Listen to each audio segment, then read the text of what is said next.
What's going on, my Super Sandwiches? Rhymestyle here, and today I bring you a major Dragon Ball Super spoiler/leak. Something I never imagined the series taking this direction. I mean, at this point, we know what happens in the series and in the tournament could be very surprising. But this is one of those things that's like the bottom of the list of what I expected. I know a lot of people have speculated over the course of the last couple weeks, or a couple months really, that something like this happening could be cool, and some people even expected it to happen. But for the most part, I feel like a lot of people are going to be surprised when they hear what this leak is. But before you start, of course, this is your one chance to leave before I get to the good stuff. So if you accidentally click this video, leave right now. Otherwise, stick around because we're about to talk about what's going to happen in episode 91 to 93. First and foremost, before I start, as always, I want to say a big shout out to Hermes for the translations. If you want to follow him, I will link his Twitter in the description below. Go say hi to him because he's been doing an amazing job translating for the community for the last couple years, and he continues to be awesome. So his Twitter will be linked in the description below. So what I'm going to do here is I'm going to read through the episode leaks first, and then I'll give you my overall thoughts in the end. And then we can also kind of discuss what you guys think as well in the comment section below. So without further ado, let's get into these Dragon Ball Super leaks. So episode 90, as you guys know, is going to air this upcoming weekend, and it's titled Facing the Wall That Must Be Overcome, Goku vs. Gohan. And the description says, the universe destruction is on the line at the tournament of power. The 10 members for Universe 7 team led by Son Goku have been finally decided. With the little time left before the tournament begins, Goku and Tien Shinhan team off against Gohan and Piccolo for a training match. So not really too much details in episode 90 other than what we already saw. Basically, Team Universe 7 has been decided, quote unquote, who's going to fight. We saw Gohan get his bang back. You know, Piccolo really helped him tap into his power. He went back into his ultimate form. Like, it's gonna be exciting. So now we're gonna kind of see a sparring match what Gohan can actually do when he faces up against someone like Goku. So I'm very excited about that. But I feel like this is just one of those like in between episodes where they're not really quite getting into the tournament yet. However, it is going to give us kind of a glimpse of what's to come when it comes out to Gohan and Goku fighting. So I'm very excited about that. Now, episode 91 is titled Which Universe Will Prevail? The mightiest warriors assemble, and this is going to air May 21st, 1 week after. And the description says, in the training match, Gohan displays enough power to hold his own against Goku, showing that he's going stronger than ever before.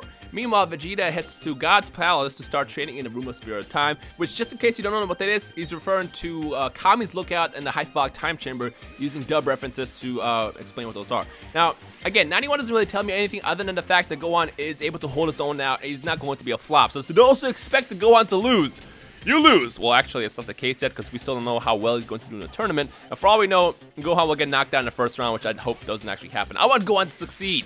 I've watched Gohan go through way too much in the last couple of arcs for him to lose right now. This is his chance to come back and really do something awesome. So I have my fingers crossed that he really delivers some amazingness when this tournament actually starts and he becomes one of the best on that team. So I'm excited to see what Gohan's all about. And I'm also excited to see what Vegeta does when he goes back into the hyperbolic time chamber or the Room of Spirit Time as we get ready for the tournament to begin. So overall, still more of an in-between episode where we're just kind of preparing for the tournament to begin. Nothing too special.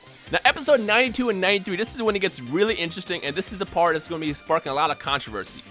Episode 92, Emergency. We don't have all 10 members. It's going to air on May 28th. The tournament member Majin Buu ends up unable to participate. It turns out he's fallen asleep and definitely won't wake up again for about 2 months. Goku rushes to Buu. Boo's asleep. Really? Y'all hype up Buu with his brand new like skinny form and then he doesn't join the tournament? Really? Y'all understand how awesome Buu would have been in this tournament? And y'all take him out? Toei, what are you doing? Toriyama, what are you guys doing? I really was looking forward to seeing what Buu was going to do. And like, so I found out that, you know, someone was going to drop out. You know, that's what the rumors were saying. But the last person I expected was going to be Buu. I thought it was going to be like someone like Krillin maybe even Master Roshi. But like Buu? I don't know how I feel about that. Like, I really want to see what it was all about because, like, when we saw a quick training session with Buu a couple episodes ago when he faced off against Goku, that was awesome.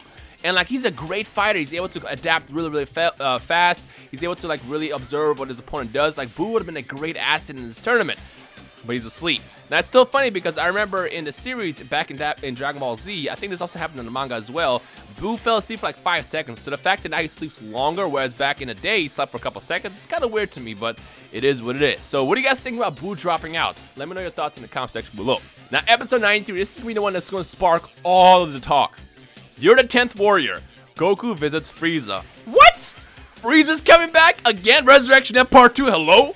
So June 4th, after seeing with his own eyes that Buu won't awaken no matter what, Goku suggests recruiting Frieza as a 10th member. While everyone objects, Goku hurries to ask fortune teller Baba to resurrect Frieza from hell for just 24 hours. And to that, all I can say is, what? Frieza? Really? Now, here's how I feel about this. So, I'm partially excited because Frieza is one of my favorite villains of all time. I think he's a badass. He's awesome. He's very, very powerful. We saw like a glimpse of his power in Resurrection F when he came back with his golden form. He has a lot of potential. But then the other side of me is like, where is the writing here? How does this make sense? Why would Frieza help Goku of all people? The last person you want to see is Goku. What kind of deal are they possibly going to give? Well, actually, they're not going to give him a deal because apparently they're going to give him only 24 hours. So after that, he goes back to hell and then goes back into his pod. So it's like, why is he going to do what he's going to do?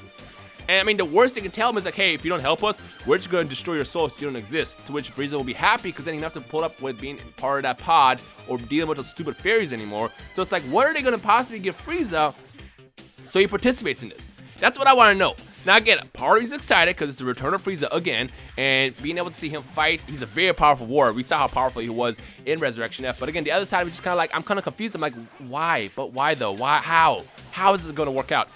And the other thing I want to toss out there is for all we know, this could be a Toei trick where they make it look like Frieza is going to the 10th warrior, but then last second, Majin Buu wakes up or somebody else joins instead. I feel like what they're going to do here is they might milk it and kind of just keep pushing and stretching it until the tournament actually starts. And for all we know, the 10 warriors that are going to be in the tournament are actually the 10 warriors that we saw so far. Because like the thing that Toei messed up on is when they revealed the new arc, they kind of showed off who was going to be in the tournament from the beginning. We saw, you know, the androids, Krillin, Master Roshi. There was a lot of talk about this, and they kind of realized, oh crap, well, we just kind of spoiled what's going to be planned in this arc. So I feel like what this could also possibly be, and let me know your thoughts on this, how likely you think this is that Toei would do this. I feel like what they're trying to do is they're just kind of trying to spice it up to make us think that they're going to do something else, but in all reality, it's still going to be the original 10 warriors, if not someone else, but not like someone like Frieza. Again, my only issue is like, I wonder why the hell Frieza would help. Like, why? And for all you know, like I said, when Goku visits Frieza, Frieza's gonna be like, no, I'm not gonna help you. Well, if you don't help, then they're gonna destroy Universe 7. Okay, I'm fine in Hell, and if Hell gets destroyed, it's still a win-win for Frieza because then he doesn't have to deal with the stupid fairies anymore and being in that pod. So it's like an all-around win-win situation for Frieza to not help, if that makes sense. But then again, for all you know, they might give us some kind of deal, and he might actually be the 10th warrior in the end. So it's kind of all over the place here right now. It's just one of those things where we just kind of have to wait to see how the episode actually plays out before we judge it. Because I remember when Goku Black was initially announced, and I was like, oh wow, evil Goku is going to be a villain. Part of me thought, well, that's a terrible idea. It's stupid. But then Goku Black ended up becoming one of the most amazing villains of all time in the series. So as long as the execution is right, if Frieza does come back, I think it could be badass. But at the same time, it's like they got to make sure to get the good writing into this where it makes sense, where everyone's happy. Otherwise, it's just going to be a giant like fan service-y side of the arc that could potentially ruin how everything plays out in the end. So I hope they don't do that. Now, one last thing I want to say and just kind of toss out there and give you my own thoughts on this is the perfect opportunity to add Trunks back into the story. As you guys know, Trunks went back into his main timeline, and there's 2 Mais and 2 Trunkses. There's 2 Trunkses! You don't need 2 Trunkses. Let us borrow one of those Trunkses. They could have gone back into the future and grabbed one of those Trunkses for 24 hours for the purpose of this tournament. Now, I know time travel is super taboo, and if Zeno even found out that this is happening, he could easily destroy Universe 7 just off the whim of just even seeing it happening. But at the same time, they don't have to tell him, and I'm sure they can keep that as a secret.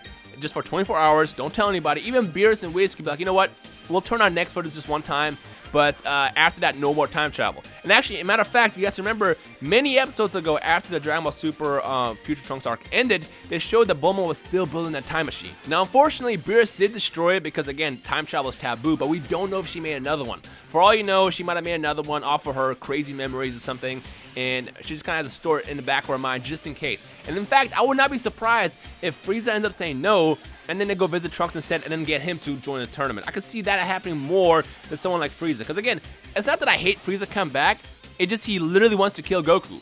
Goku put him in hell, essentially. Well, last time he definitely put him in hell. I mean, the first time it was Trunks. But basically, the Saiyans and the Z-Warriors put Frieza in hell. Why would he help the people that put him in hell?